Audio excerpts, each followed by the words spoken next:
মসজিদ থালা আমার এক ভাই বললো। তাহলে এখন আমাদের দাবি কি? আমাদের দাবি এমপিও চাই।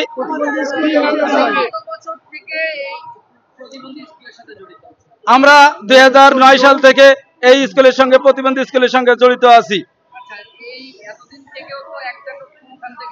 না, আমরা কোনো বেতন ভাতা পাইনি। আমাদের নিজের উদ্যোগে, আমাদের যে প্রতিষ্ঠাতা সভাপতি আছে, দাতা সভাপতি, আমরা শিক্ষকরা মিলে এই বাচ্চাদেরকে, আমরা অসহায় বাচ্চাদের দেখাশোনা করছি।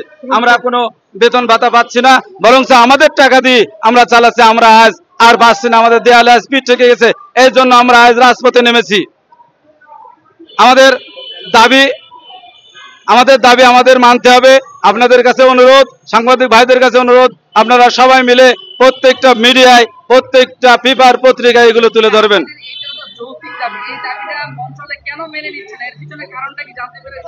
এর পিছনে যে কারণ, আমার মনে হয় যে বিভিন্ন এনজিও সংস্থা আছে, তারা এই প্রতিবন্ধী বাচ্চা এবং প্রতিবন্ধী স্কুল থেকে হাজার হাজার কোটি টাকা লুপাট করে নিচ্ছে। আমরা যখনই আমাদের কাগজপত্রগুলো মন্ত্রণালয়ে সাবমিট করছি, সঙ্গে সঙ্গে ওরা এইগুলো আমাদের বাধা সৃষ্টি করছে, এবং আমার মনে হয় ওরা এগুলো করতে আমাদের ব্যতীত করে দিচ্ছে।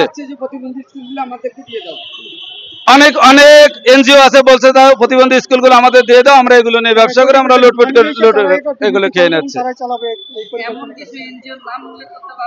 এখন এই মুহূর্তে কোনো এনজিওর নাম আমরা মেনশন করতে চাচ্ছি না, আপনারা নিজেরাই জানেন বিষয়টা।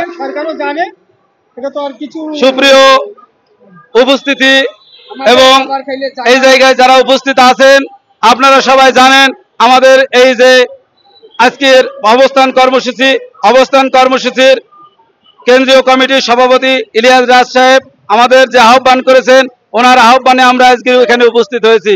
শুধু উপস্থিত হয় নাই, যতদিন আমাদের এমপিও স্বীকৃতি না দিবে ততদিন পর্যন্ত আমরা অবস্থান কর্মসূচি এখানে থাকবে। আল্লাহ হাফেজ। আমরা সবাই এখানে আছি, আমাদের জন্য দোয়া করবেন। এবং আমার নাম মোহাম্মদ আব্দুল হামিদ, আমি যশোর জেলা কমিটির সেক্রেটারি এবং ফতেপুর প্রতিবন্ধী বিদ্যালয়ের প্রধান শিক্ষক হিসেবে দায়িত্বে আছি।